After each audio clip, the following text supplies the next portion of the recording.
ગુજરાતની અંદર તમામ ગેરકાયદેસર દબાણો પર સતત દાદાનું બુલડોઝર ફરી રહ્યું છે। આપણે જોયું કે રાજકોટની અંદર જે છે તે મેગા ડિમોલિશનની કામગીરી હાથ ધરવામાં આવી હતી। તમામ અસામાજિક તત્વોના અડ્ડાઓ પર દાદાએ બુલડોઝર ફેરવ્યું હતું અને ત્યારબાદ હવે કચ્છને ટાર્ગેટ કરવામાં આવી રહ્યું છે। કચ્છના તમામ એવા દબાણો કે જે ગેરકાયદેસર છે તેના પર દાદાનું બુલડોઝર ફરી રહ્યું છે। તેને લઈ વિગતવાર ચર્ચા કરીએ। નમસ્કાર, આપ જોઈ રહ્યા છો ન્યૂ ભારત ન્યૂઝ અને હું છું આપની સાથે વલ્લરી વ્યાસ।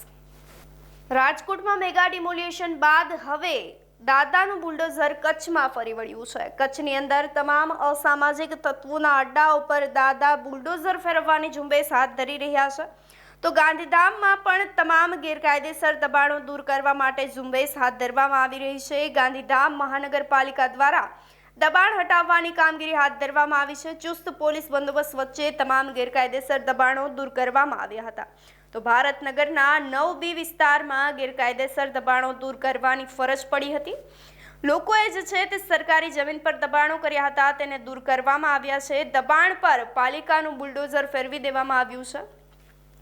જો કે ગુજરાતની અંદર તમામ અસામાજિક તત્વો જે છે તે અડ્ડા જમાવીને બેઠા છે, તેના પર સતત જે છે તે દાદા નજર રાખીને બેઠા છે અને એવા તમામ ગેરકાયદેસર દબાણો પર જે છે તે એક પછી એક બુલડોઝર ફરી રહ્યા છે। ત્યારે કચ્છની અંદર પણ દાદા દ્વારા બુલડોઝર ફેરવી દેવામાં આવ્યું છે, જેને લઈ હવે આપનું શું કહેવું છે અમને કમેન્ટ કરી ચોક્કસથી જણાવશો। તેની સાથે જ અમારી ચેનલ ન્યૂ ભારત ન્યૂઝને લાઇક, શેર અને સબસ્ક્રાઇબ કરવાનું ભૂલશો નહીં। નમસ્કાર।